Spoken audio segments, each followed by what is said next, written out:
Good morning and welcome back to the American Warrior Show. As always, I'm your host, Rich Brown, retired Marine Corps officer, former police officer, corrections officer, etc., and also regional manager for disaster preparedness with the American Red Cross. And I am very, very excited today about having Dr. Robert Bull Wemheuer on our show this morning. And he has written the book, Unlike No Other, which we will be discussing in detail this morning. A memoir of the unlikely yet successful career of a United States Marine Corps aviator. We actually have book one and book two, and I will just ask Dr. Wemheuer how and why perhaps he decided to break his story up into company grade and field grade officer years.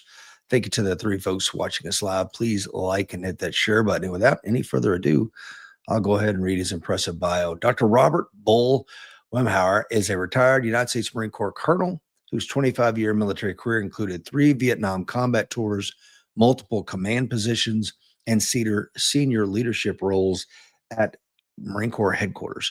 Known for his steady leadership and unwavering honesty, Bull earned the respect of enlisted men and officers alike.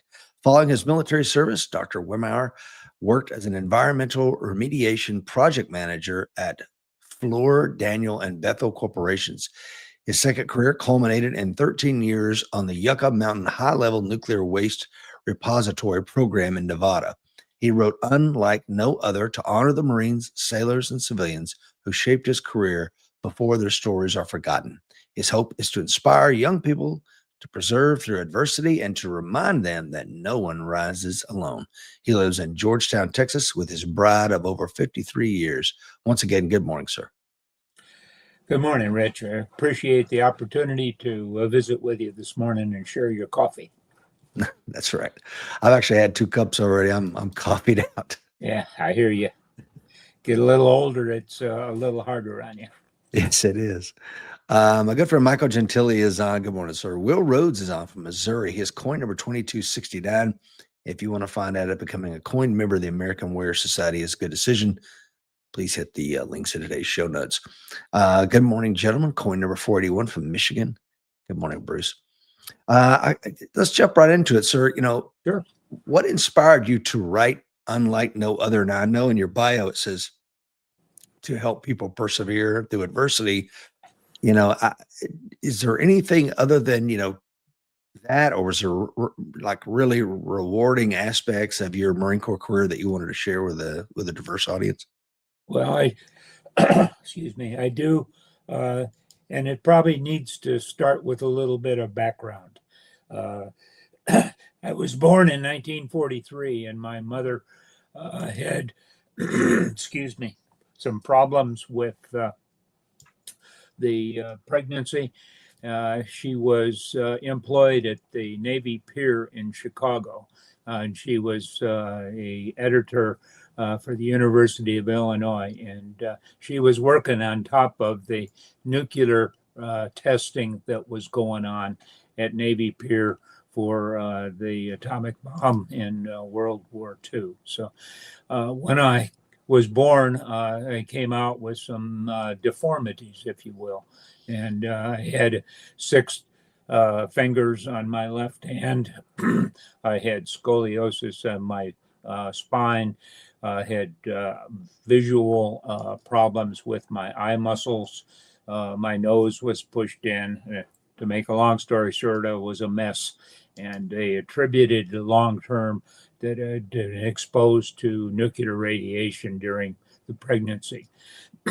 So one of the reasons that I thought I should write this book was to give young people that had afflictions like mine or other problems in their lives, maybe a model to push their dreams and aspirations, and not to give up and roll over to the easy life that some of the things these days are pushing us towards.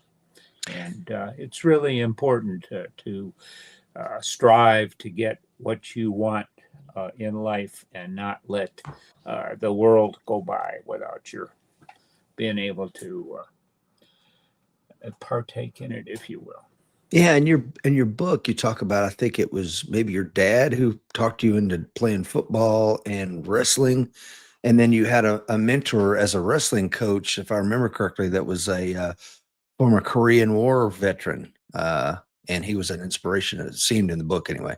Oh yeah, that was a guy named Mudge, and he was really the guy who pushed me into the Marine Corps, and he taught me what semper fidelis meant, and the concept of being never ever.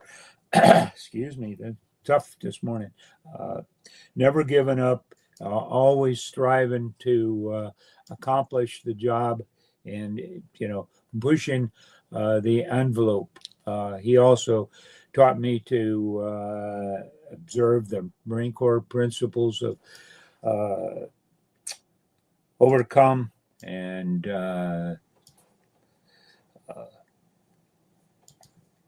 yeah, one of those senior moments here. I have them all the time, sir. Derived the let's see,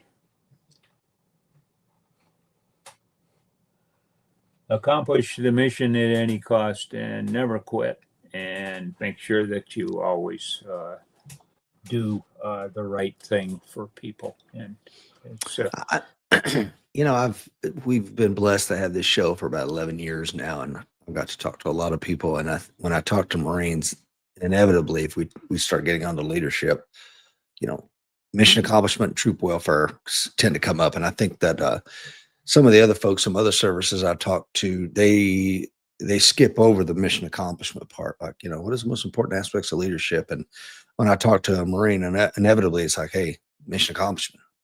We'll always take care of our troops. That's not secondary. That's going to happen all the time, 24/7. But the mission must be accomplished. that's right. Can you share with us an anecdote, if you would, sir? I know that your book kind of opens with a case where your crew chief, I don't remember if it's Sergeant Sullivan, and you got some Arvins that are coming on. I think it's at Quezon, and you're like, hey, don't let more than 60 on this bird. And that was a pretty interesting way to start the book, sir. Do you have any other memorable stories from your time flying CH-53s in Vietnam that resonate today? Oh, I think there's a number of stories that are out there that are applicable to the leadership of people like Sullivan, who really saved our bacon that day in carrying 129 Arvins at one time. And that was far in excess of what the machine was designed to do. And we were really lucky to survive that particular evolution. But probably the most memorable one that I recall is my crew chief, a guy named Pogani. And he, during Lam Son 719 in 1971, was instrumental in helping myself and my co-pilot and our two gunners save a downed crew of another CH-53. In fact, one of the two that we had lost in Vietnam during that period. The Lam Son 719 was the incursion into Laos in an attempt to cut the Ho Chi Minh Trail. And it was an all Arvin exercise where they were attempting to get to the town of Chapone and cut the trail and stop the supply to the south of Vietnam during that period. They'd been wanting to do it for a long time, and they finally got around to it. But no Americans were allowed to participate except aviation in that operation. But because the 53 and the Army pulled it together. We supported their operation for a significant amount of time, from February 8th when it started, and it went about 21 or 27 days, can't recall. But the experience that I had with Sergeant Pogani on a number of occasions, the most notable was on the 23rd of February. We were in the process of relocating artillery pieces from a fire support base to another fire support base further inside Laos. And the operation had gone fairly well to start with. We'd resupplied a bunch of fire support bases, and then we had artillery pieces to move, 155s and 105s from Hotel 1 or Hotel 2 to Delta 1, which was further inside. The reason for the move was that they were anticipating a North Vietnamese attack on Delta 1, and they needed the artillery over there to suppress that incoming potential. We had basically been in and out of Hotel 1 and received mortar, artillery, and 50 caliber small arms fire all every time we went into the fire support base. And we had 8 guns to get out. We had 2 of them that we had successfully moved, and we had 6 left with 4 airplanes. So we ended up picking up 4 of those with the 4 aircraft led by the operations officer, who was a major, and I was the alternate flight leader and probably the second senior guy in the flight of the 4 airplanes. We got the 4 done and took a lot of fire and some holes in the aircraft. The Army did a superior job of suppressing the enemy fire as best they could. We were still taking lots of mortar rounds and lots of small arms and 50 caliber fire, but they called in artillery and gun fixed wing and all of the ancillary type of suppression that they could muster up. A guy named Close, who was an Army FAC who ran the show, did a really outstanding job. But to continue the story, we took 4 of the guns over to Delta 1, dropped them off, and the operations officer called and said, well, you and I, Wemheuer, are going to go pick up the last 2 because we're most experienced and things are getting dark in Laos, and we don't particularly want the younger guys to have to endure that. So he sent them home, sent us to do the job. And he went in and made a spiral approach to the landing zone, and he was unable to get the gun out of the zone. So because of heavy mortar fire and small arms fires, and the visibility because of the dust was pretty bad. So he made 3 attempts. He moved out of the zone, came around the second time, got shot out, and then finally the crew chief, his crew chief, reached down through the hell hole, which is in the center of the aircraft, and picked up the sling because the Arvins were not coming out of their holes to hook up the gun to the helicopter. So he finally got the gun hooked to the helicopter, and they were starting to lift out, and he got hit simultaneously with about 7 to 10 mortar rounds. And he called on the radio and said, I've been hit and I'm going down. So he dropped back into the gun position, and just landed next to it. And with that, we were still orbiting at 3,000 feet, waiting to get the last gun when he got out of there. And seeing that he had crashed in the zone, excuse me, well, I asked the crew, I said, we got Marines on the ground. We got our brothers down there. Does anybody object to us going in to pick them up? And I got positive a call from all of them, including Pogani, who was the crew chief, and the two gunners. We did a 80-degree angle of bank spiral approach to the LZ up on top of the aircraft that was down, and we had a rescue ladder that was aluminum that hung out, or actually was attached to the back of the aircraft. Pogani moved to the back and dropped the ladder out, and we started looking for the crew. Well, we have 5 guys down there, we know we got 5 squadron mates down there. We got to pick them up. So we taxied around there, air taxied back and forth looking for them. And Pogani finally spotted the spot where he thought he saw him exit the aircraft and hide while the mortar and other fire was coming into the fire support base, and it was getting worse and worse, according to Pogani.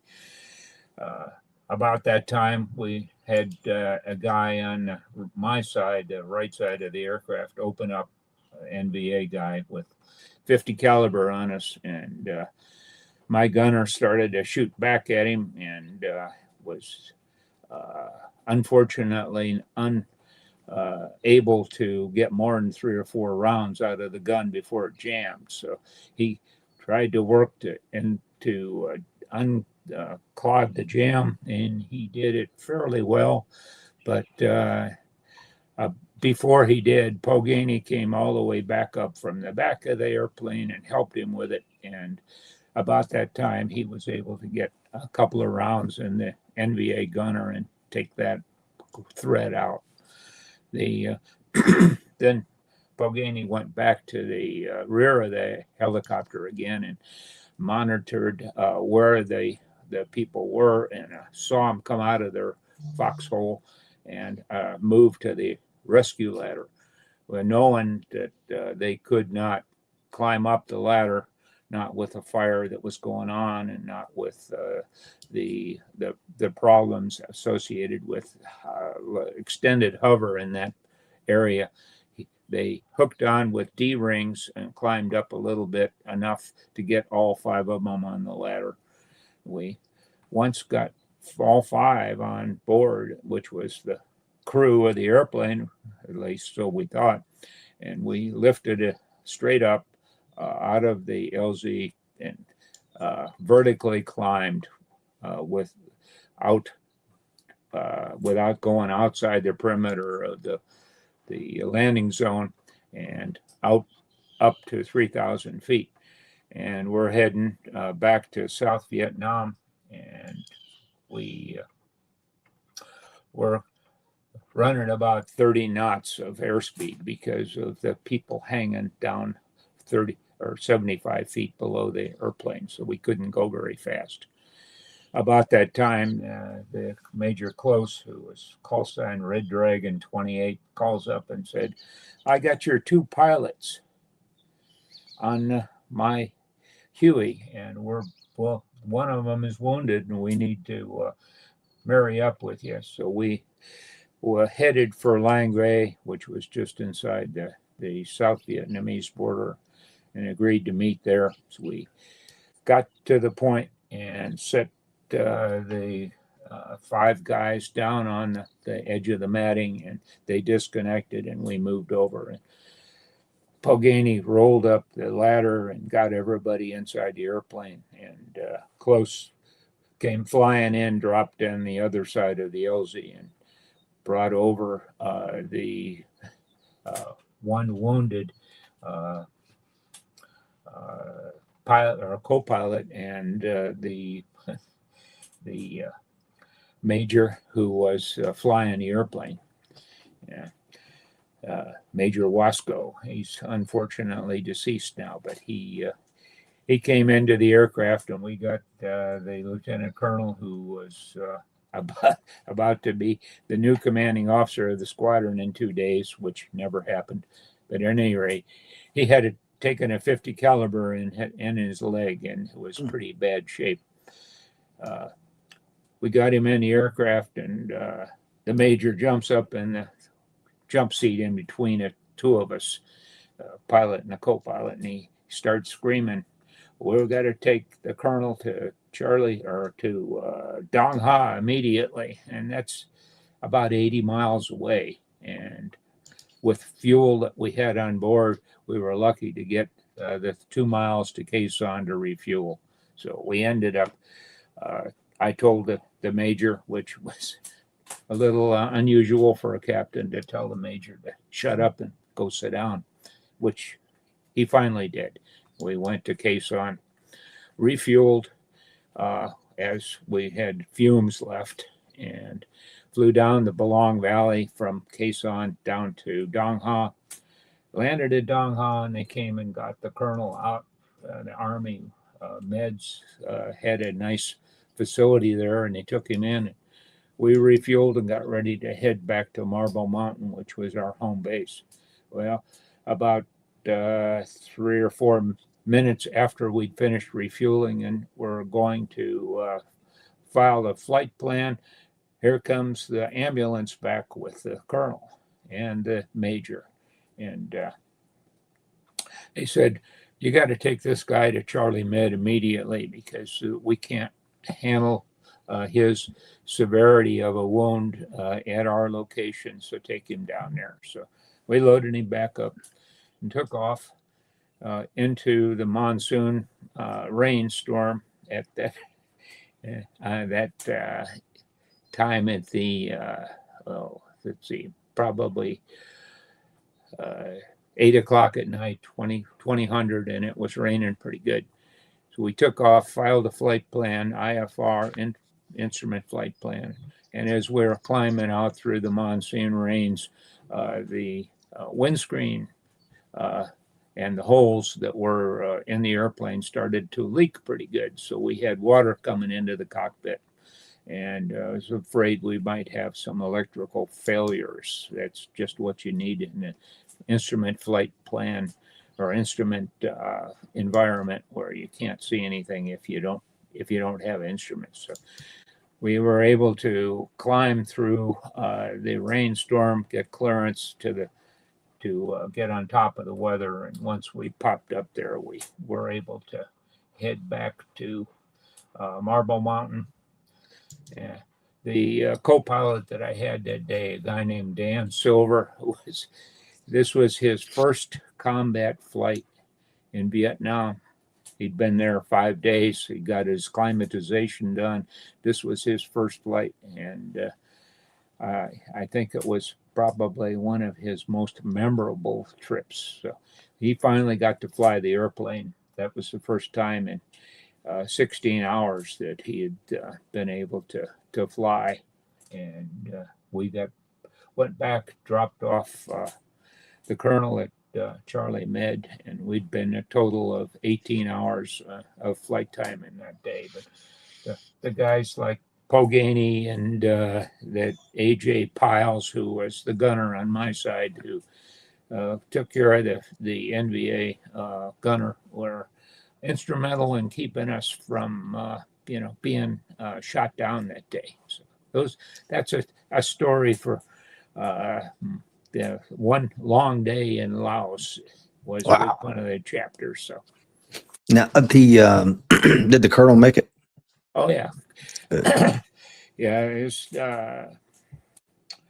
Colonel Chuck Pittman. He was a lieutenant colonel in those days, and he did pretty well in his career.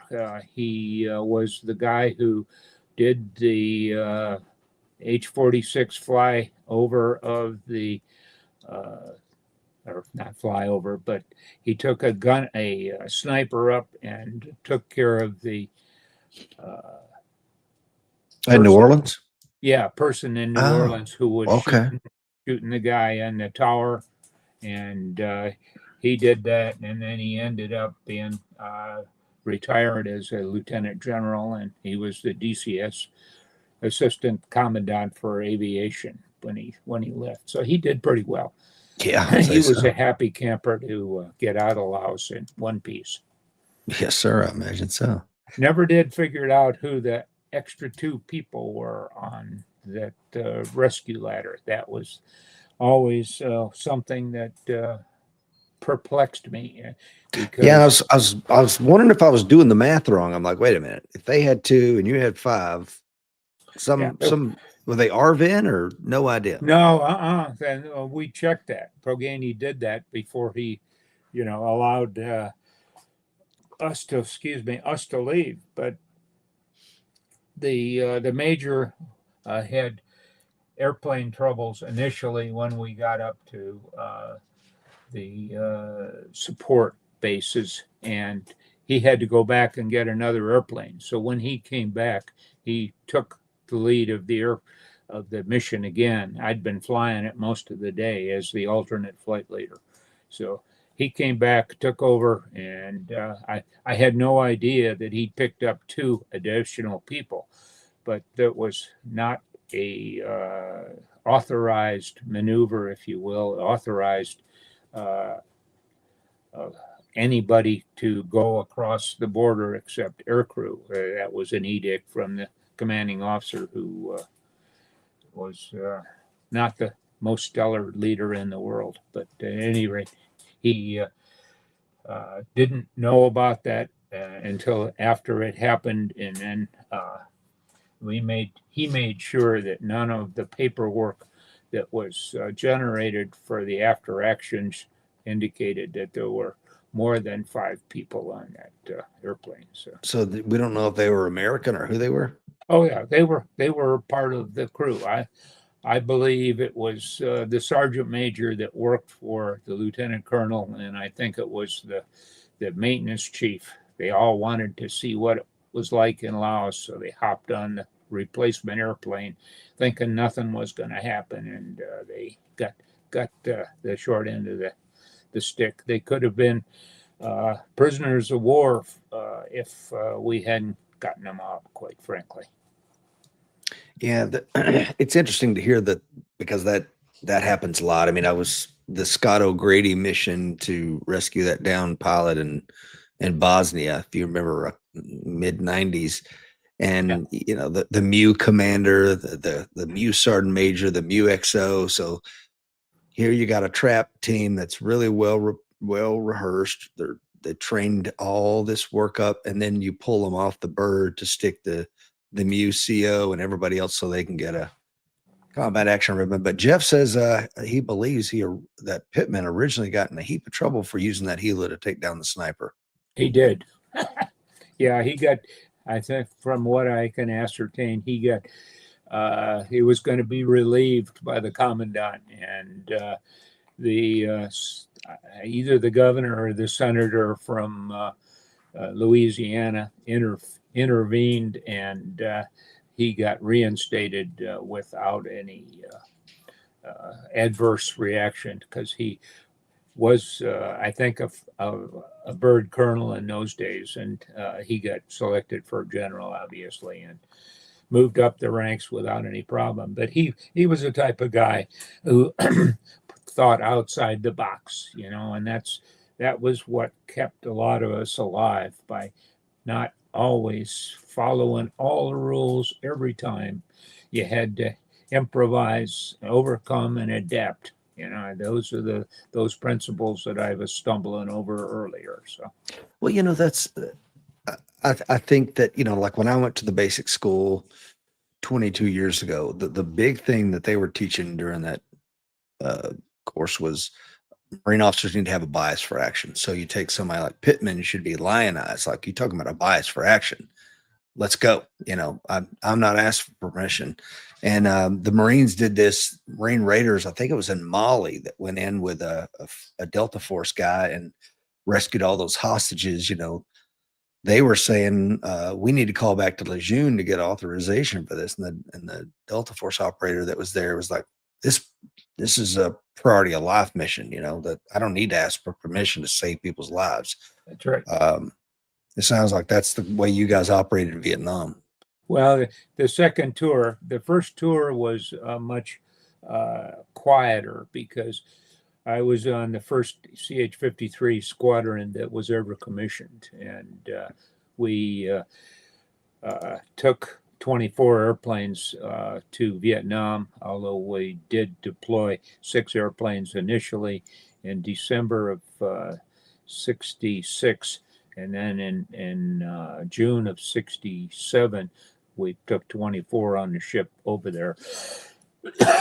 But since it was a new airplane and they were reticent to lose one because they cost $2 million at the time.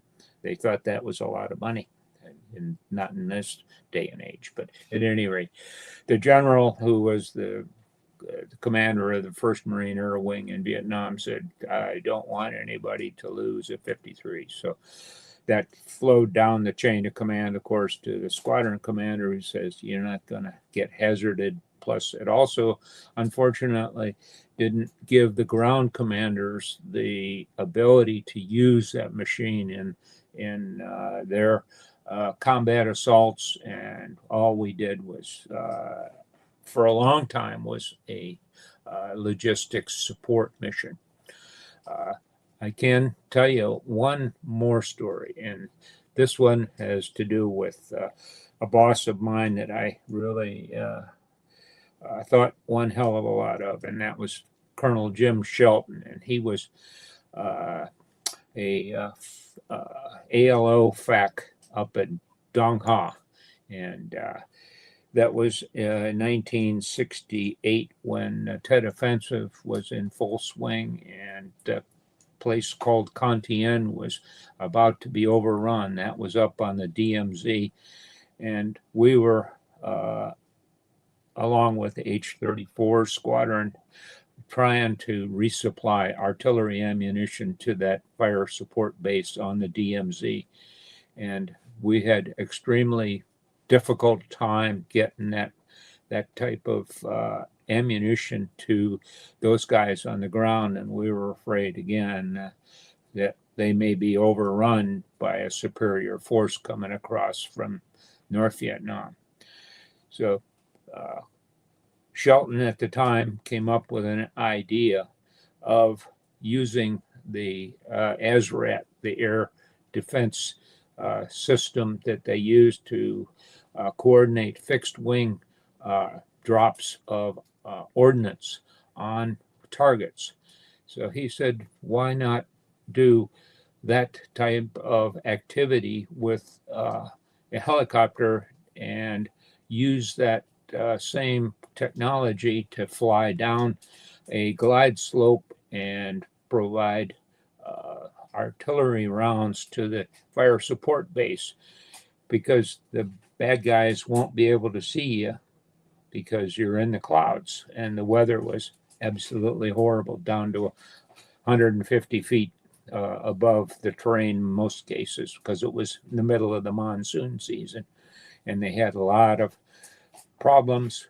Couldn't get a truck up the road because the mud was too deep, and the helicopters couldn't go low level because the NVA had spotters on the roads, and they would target artillery and small arms fire all the way along the highways that you would normally follow to get to Cantien. So we picked up a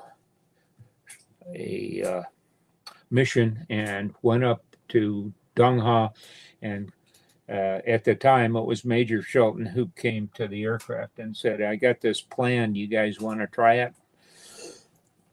And the guy that I was flying with, a guy named Bobby Strand, said, sure, why not?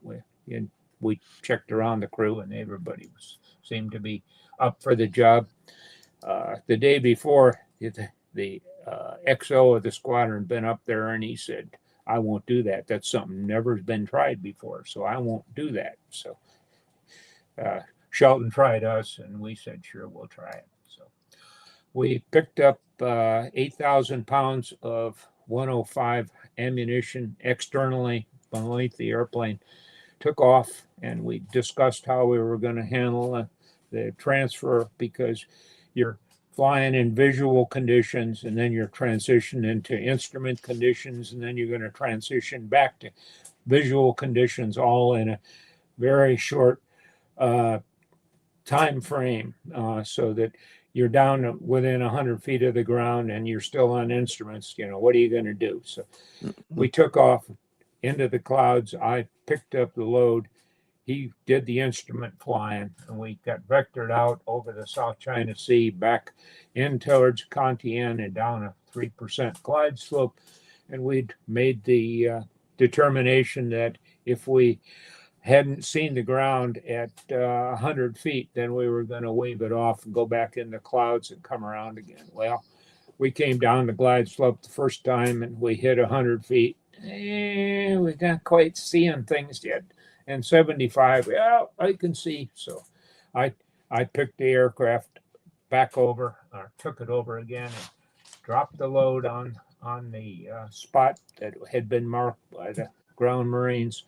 And we immediately climbed back in the clouds. And that was the first time that the Contian had not received North Vietnamese artillery rounds in the area, because they always tried to keep any resupply from getting there. So they would always shoot artillery rounds at the fire support base whenever they saw a helicopter getting anywhere close. They couldn't see us, so they didn't know we were there. Dropped the load, went back, picked up a second load, and did the same thing again. So we gave them 16,000 pounds of 105 ammunition, and by that time it was getting pretty dark, and we headed for home. The after action got written, and the XO, the CO of the squadron, said, "This is unheard of. You guys went outside the box a little bit to do this." And we said, "Yeah, well, we got the job done." And he said, "Well, if that's let's go see tomorrow." So Watashi here went as the co-pilot with the CO, of course, and off we went. And so we did the basically same thing the next day. After we made the initial pickup, I did, and he did the instrument flying, and we dropped 64,000 pounds of ammunition into Contian that day, and he was a happy CO. And we got done with that, and everybody was pretty pleased. We headed back to Marble Mountain. The next day, the monsoon broke, and there was no need to do that type of resupply anymore. You could go you couldn't use that type of technique anymore, because there wasn't any clouds to fly through. So you had to go back to the old sneaking around the outside and put it in. Plus, that was about the time that the defense was broken, and things eased up at Contian significantly. The threat was not as severe as it had been about them becoming overrun. What's interesting about your career is you did, I believe, 3 combat deployments to Vietnam, correct? Yes. Okay. And then after Vietnam, you still had a lengthy career, almost another 20 years, almost. Yeah. So I guess my next question is, were there particular leadership qualities or principles that you found were incredibly vital in Vietnam? And if so, did they translate over to a more garrison environment post-Vietnam? And I say that because I think the Marine Corps and maybe a lot of services are struggling with, you got the GWAT, 20 years of warfare, and then now you're coming into something else, and how do you balance the combat versus garrison environments? That's an interesting question because when you transition from that environment to one of garrison duty, if you still believe that mission accomplishment is a paramount responsibility that you have, and taking care of your troops is a paramount responsibility, then you can make that transition because you're still doing basically the same thing. You're not really differentiating other than uh, you might not be saving somebody's life. On the other hand, you may be. It depends on where you are and what you're doing. We flew a number of missions after I left Vietnam when I was Okinawa that were life-saving missions down in an area that had been hit by a typhoon, place called Ishigagi, and we saved a lot of folks' lives. In fact, the second aircraft pilot in command was a guy named let's see, I can't recall his name, but he was a fairly new co-pilot in Vietnam and became an aircraft commander there. And he moved down with me to Ishigagi, and he made a couple of errors, and we corrected those errors, and he ended up being a fine uh, officer and pilot, and he did a good job. But Ishigagi was a strange place because it was a Japanese prefectorate, and it was about 90 miles from Taiwan. That's how far south it was from Okinawa. And so we ended up going down there with a Marine TAFDES unit to refuel us, and C-130 that was landing on a coral strip. And we did 5 days worth of life saving and resupplying for the people of the islands down there. So those type of missions don't don't change, and it's important for people to recognize that those same type of leadership traits transition from combat roles to civilian roles. And even in today's society, in today's world, for young people, you need to strive to get the job done. You need not to succumb to the temptation, if you will, of marijuana and drugs, because that's a real downer for people to excel. They can't function. They say marijuana these days is like, a little aphrodisiac, but it only lasts very short period of time. And that long-term use of it will end up pickling your brain, and Mm-hmm. not a good thing, and it leads to drug addiction. Yeah. That, and the uh, communication that communication that young people have these days is one of using the little box, the little telephone, and the computer. In the days when I was flying, we didn't have a lot of that stuff. In fact, we didn't have any of it. So, Mm-hmm. but those folks need to move away from the type of activity that they have with those devices, and use face-to-face communication. so that they can establish rapport with people instead of using the little black box.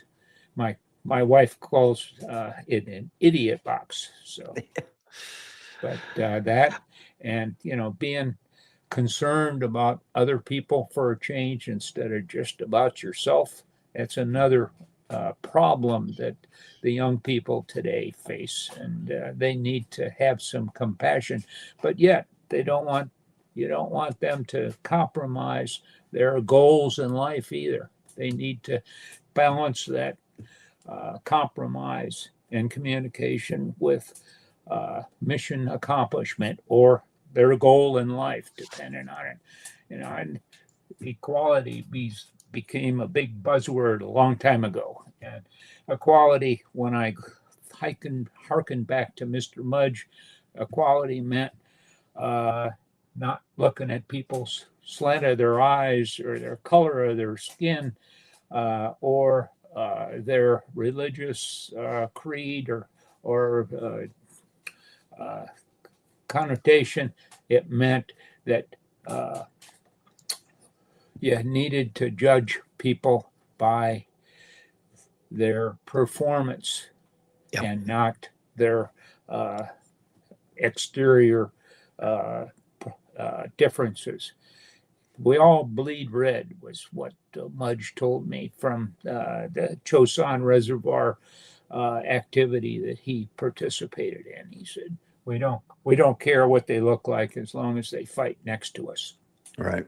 No, I love that. And he, I'm not interested in what you have to say. It's what you do. And I'm not interested in how you look. That's right. Care less. It's like, well, what are you bringing to the table? There's a friend of mine and Mike Seeklander, he's my co-host normally. And we had a friend who was a retired first sergeant in the Marine Corps. All of his time was mostly recon and force reconnaissance. Brad DeLauder, he's an absolute stud. And his saying was, put your shoes on. Anytime somebody be talking trash, you put your shoes on. And that meant, oh boy, we're going to go for a run. It's going to require action. You're going to have to do something. And performance on demand is a requirement, I think, for a leader. But I want to go back to, did you see your leadership evolve, whether it was the senior leaders you worked for or yourself and your own ideas evolved from your first tour to, say, your third tour? Was there an evolution there, or was it the same kind of basic principles? I think the principles didn't change, but they were refined. And the third tour that I had in Vietnam, which I consider a combat tour, was a mission which was out of Hawaii, and it was called Operation End Sweep, and it was a evolution to release part of the evolution to release the prisoners of war in 1972-73. And we were part of a task force that was deployed first to the Philippines to become trained along with some Navy folks in airborne mine countermeasures. So this was helicopters dragging around either a Mark 105 acoustic magnetic sled or a magnetic orange poles. And the theory behind it was that the bombs and mines that were planted in North Vietnam in their harbors and estuaries and rivers were acoustic and magnetic influenced mines. They're 250-pound, excuse me, 500-pound, 1,000-pound, and 2,000-pound bombs, basically. And they were laid all over North Vietnam, sometimes not where they were supposed to be, but at any rate, we were taken to the Philippines and trained along with HM-12 to perform this type of mission.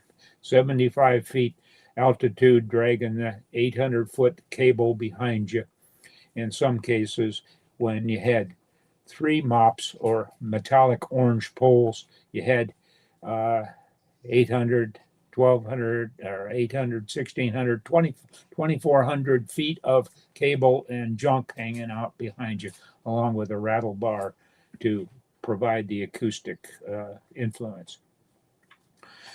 Sometimes, even if you have spent a lot of time training people and mentoring them and trying to get them to do the right thing, sometimes you can't always influence them enough to get them to see the light, if you will. A story that comes up that I had experience with was a guy named Mace, and we used to call him Space Mace, and he was a a lieutenant that I had flown with in Kaneohe, and I had been given the opportunity to be a maintenance check pilot and also instrument qualification checker and NATOPS checker. But we went out one day, Space and I, and it was his instrument check. So I said, I'm your co-pilot. I want you to do all of the stuff that you're supposed to do. Well, we started out and the weather was beautiful, so like it always is in Hawaii. And I asked him to file the flight plan, and I gave him the duration, and he went and filed the flight plan. And he briefed the flight, and he didn't mention the instrument checklist. That didn't talk about it at all. So yeah, okay, maybe he's gonna pick it up later. So we get out, take off, fly out there to Maui, and he shoots the approach, but he forgets to bring the approach plates with him. So fortunately, I had them in my helmet bag, so I gave him the approach plates. And he shot, he did a horrible job. Not good at all. And, he's a new aircraft commander, supposedly, and he didn't like to take any direction whatsoever. So I wrote him up when we got back, and I gave him a down. I said, you're not capable of flying an instrument hop because you didn't even use a checklist to start with. I said, how do you know the instruments going to fly with are working if you don't use a checklist? Well, it's Camus out there. It's clear, so I don't need to have to worry about this. It's just perform a check. And I said, well, not in my book. So at any rate, to fast forward about 8 months, I'm flying in Hongai, dragging a triple mop, and I'm listening to the guard channel, and here comes a radio transmission. It says, Pineapple Aircraft, that was the call sign. You're heading towards Chinese airspace. Turn around immediately. And about 30 seconds later, the same controller comes up again and says, you're approaching Chinese airspace. Turn immediately or you will be shot down. Finally, the last call was turn immediately, turn immediately. So that was all I heard that day. So I went back to the ship on the LPD we were on after the mission, and I found out that it was the same guy that I'd given the down to, and he had failed on the ship to align his RMI, the direction indicator, to the proper direction before he took off. So the RMI was 90 or 60 degrees off of where he's supposed to have gone. And again, instrument checklist. He never checked those instruments whatsoever, didn't do what he was supposed to do. So he flew within about 200 yards of Chinese airspace, and they were about to shoot him down. He did come back to the ship, fortunately, and didn't create an international incident, but he ended up not flying as an aircraft commander anymore with the squadron, and I think he was probably discharged from the Marine Corps after that. But those type of people, you can, it's the old adage, you can lead the horse to the water, but you can't make them drink. That's right. In the leadership aspect, you can push and you can coerce and you can train. Yeah, sometimes, yeah, it falls on deaf ears. No, and one of the things I used to say is, I think we need to destigmatize accountability, because relieving that lieutenant was being held accountable, but also, rewarding your Marines, whether it's time off or medals or what have you, or promotions, Yeah. that's also accountability. Oh yeah. And I think that I like your point too, sir, about leadership is leadership, whether it's garrison or not. One of the things I like about, and again, I've been retired for 13 years now, but we had the old fitness report, and then at some point we transitioned to the new fitness report, and they put on there courage. And I love that, because there's no distinction. The Marine Corps makes no distinction in the performance evaluation system for combat courage and garrison type courage, because there really is none. You can exercise moral courage in garrison just the same as you could in these time. And there was one time I gave a master sergeant, the lowest mark in courage, because it was in recruiting, but I'm like, he was like, I'm not going to do this mission. It's going to give me a headache. And I'm like, all right, pal, go to the house. Get out of me and the Marines' way. Get out of here. Yeah. And so when it came fitness report time, he got to read about it, and he was all teary eyed, because he was never going to be a master gunny. I'm like, you don't need to be a master gunny if you're not willing to do this. You don't understand. You're a staff NCO and I'm an officer. And if it's time to go over the berm, you can't, I don't give a shit about your headache. Pardon my French. I also want to talk something you mentioned. You mentioned about communications. I agree with you. And I think we're from an era where we didn't have this thing tethered to us at all times. Yep. And I hear people will say like, hey, Rich, can you read this email before I send it to so-and-so? I'm like, what are you talking about? This person's 300 yards that way or 3 miles down the road. Go do this face to face. This is not a time for email or a text message or a phone call. They need to see you and see the passion in your eyes and understand where you're coming from. Because if there's a way to misread something, it will be misread. Oh yeah. Great. Yeah. So I saw this happening as my last command. I was the deputy director of recruiting operations for the Southeast United States. So it's a very decentralized command. We got 800 and something Marines and hundreds of different recruiting stations all across 8 states and Puerto Rico, the Virgin Islands. So I understand you have to do a couple things. One, give very clear orders, very clear commander's intent.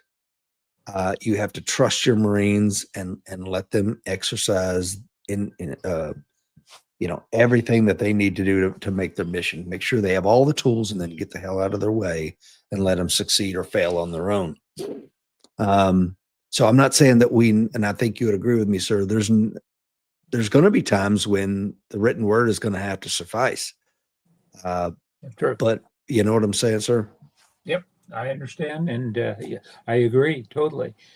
And you also need to buck the system a little bit. You need to push the envelope. I had an opportunity to be the commanding officer of a headquarters and maintenance squadron in Okinawa, and I did that with my boss, who was a full colonel, and I was a lieutenant colonel at the time. the unit had 750 folks in it, and OV-10 aircraft, which I had the opportunity to fly also along with the 53.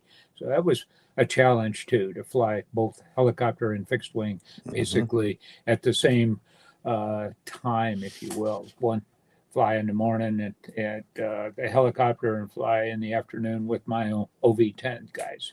But the story is that we had a real problem when I took over the squadron of drinking in the barracks. E5s and below could not drink in the barracks, and that was a station order.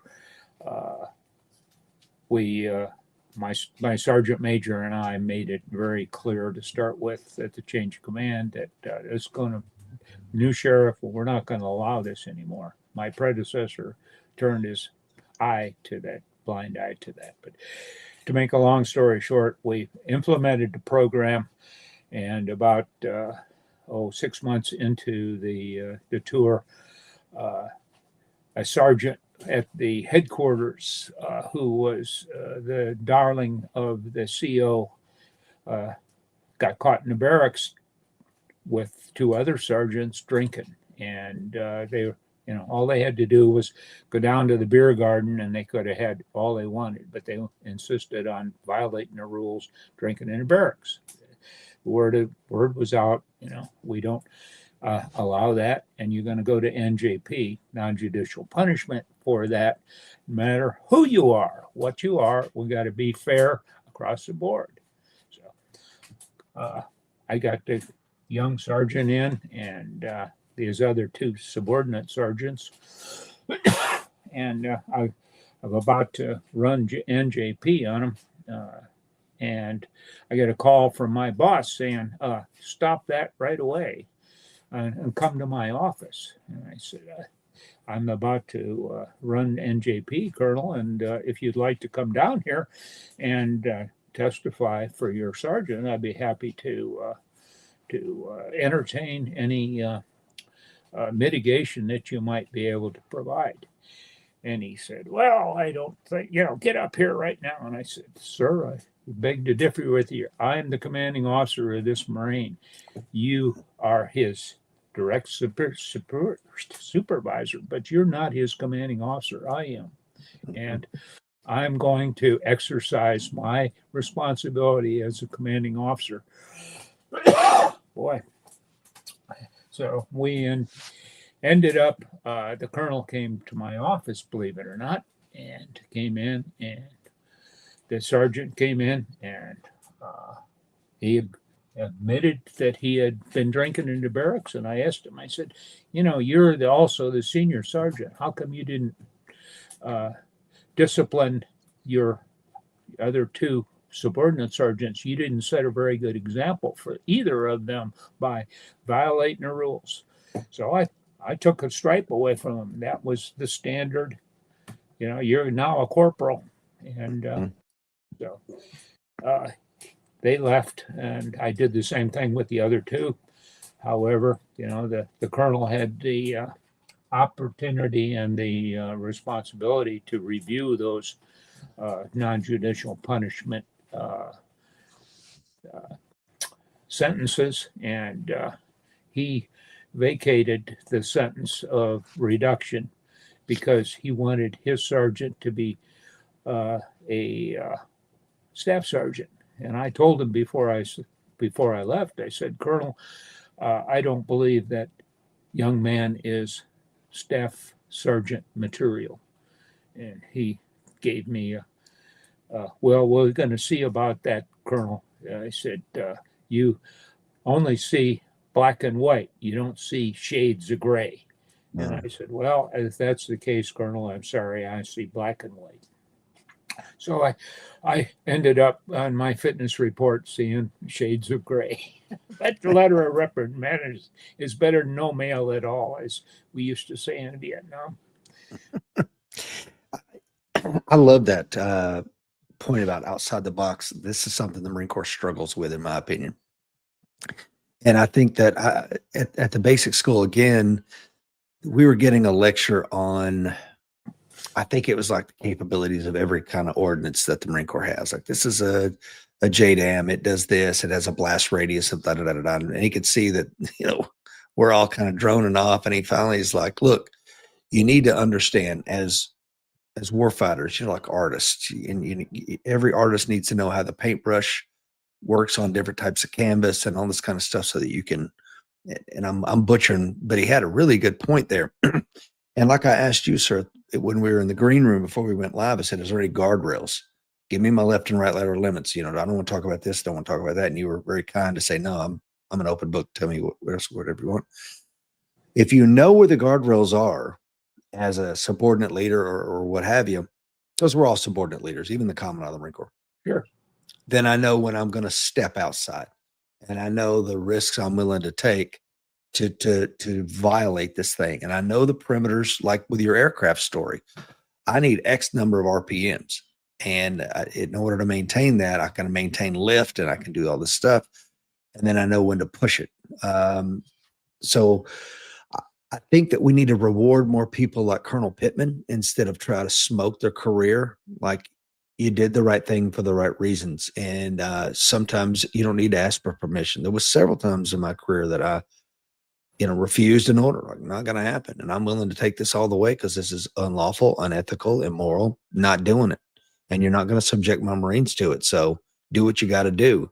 And when you push people that way and they push back, a lot of times, something clicks and it goes, now, why does he not want to do that? Oh my God, we can't do that. Yep. Whose idea was that? And thankfully I had a good career operating in that way. It could have not worked out for me, just like it could have not worked out for you. But I think people, and this is my opinion, because I'd been a platoon commander as a staff NCO.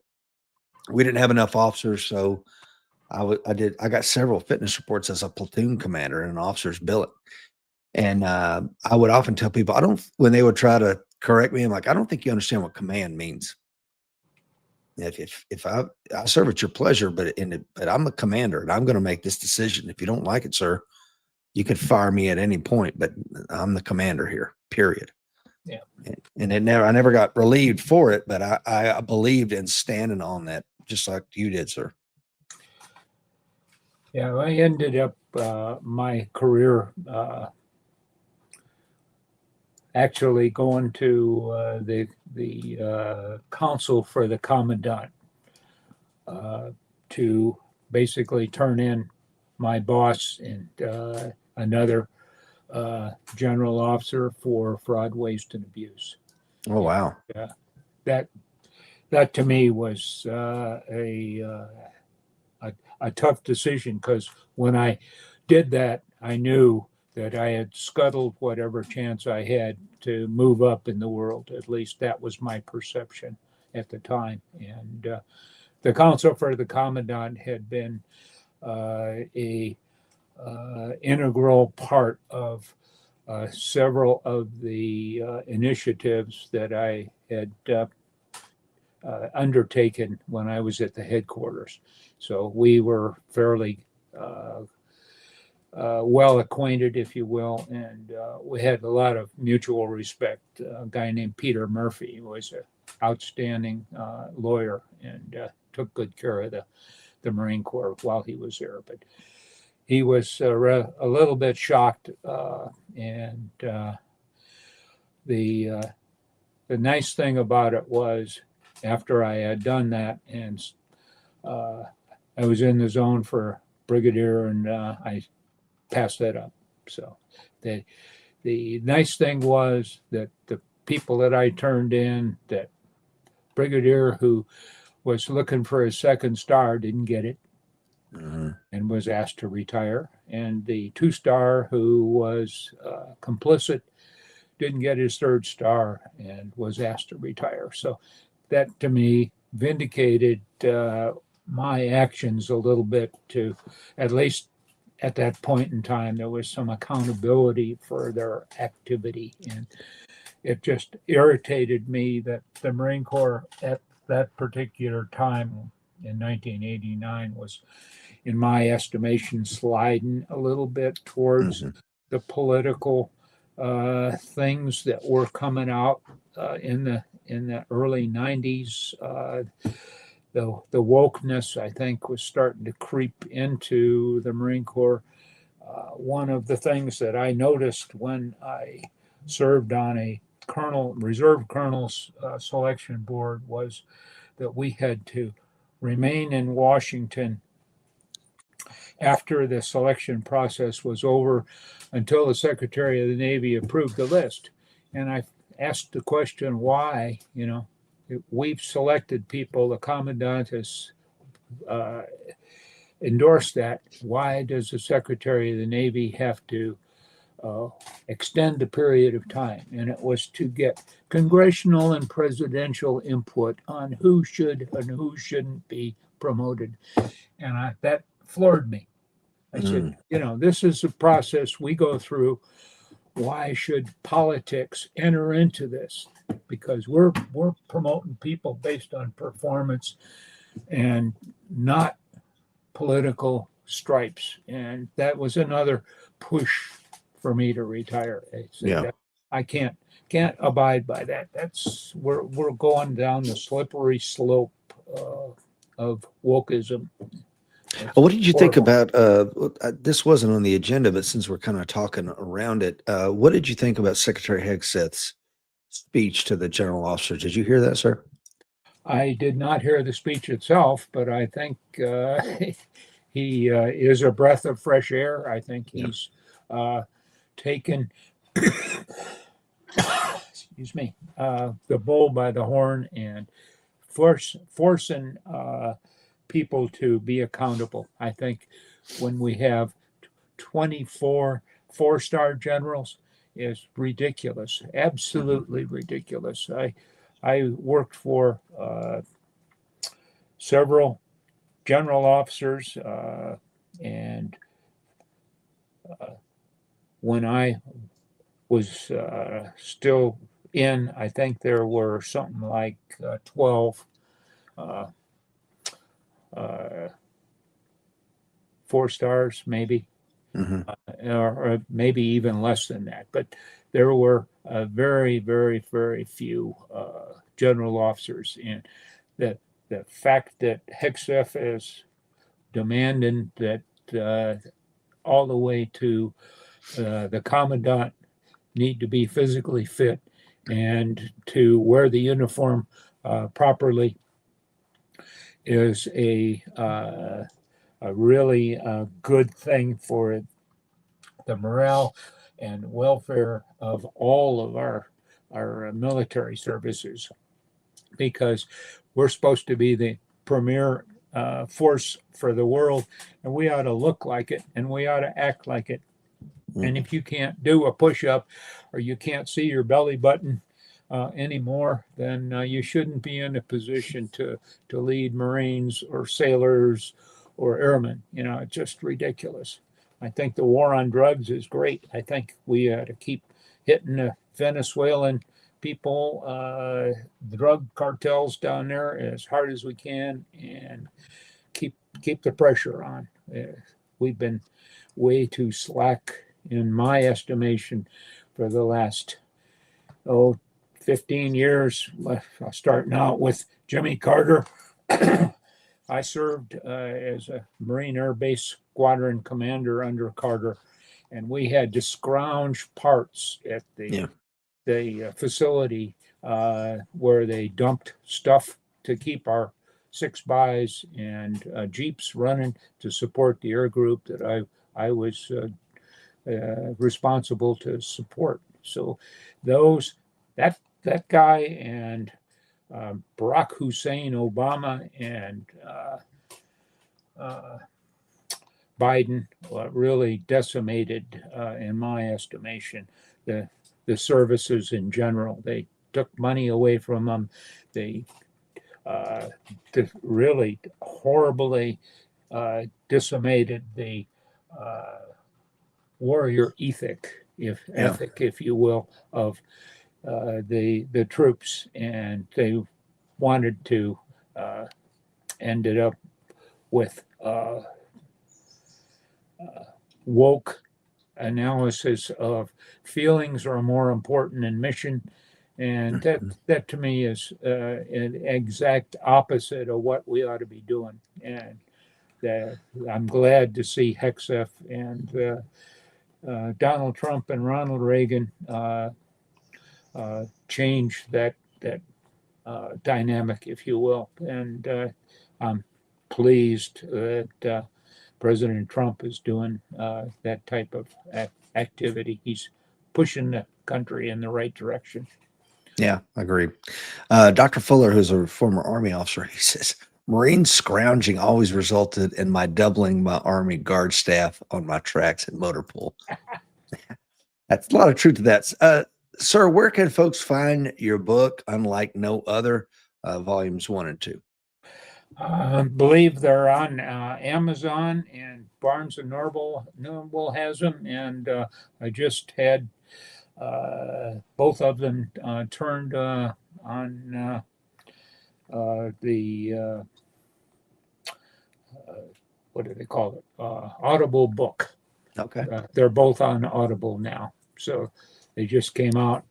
So something I wanted to do for a while, but finances kept me from turning that around. But it's out there now, and if the folks would like to read it, I'd be happy to sign books in the future. So. Well, thank you so much, sir, for being on today, and thank you for your service to this great nation. Folks, go out there and pick up a copy of Colonel Wemheuer's book, Unlike No Other. He's got one for his company command tour, as well as his field grade officer time in the Marine Corps, chronicling all 25 years of his storied career. Sir, thank you so much for being on today. Richard, I sure appreciate the opportunity to spend some time with you and enjoy the coffee. Thank you. Well, thank you, sir. Guys and gals out there, Warrior Nation, remember, the fight is coming. Be ready.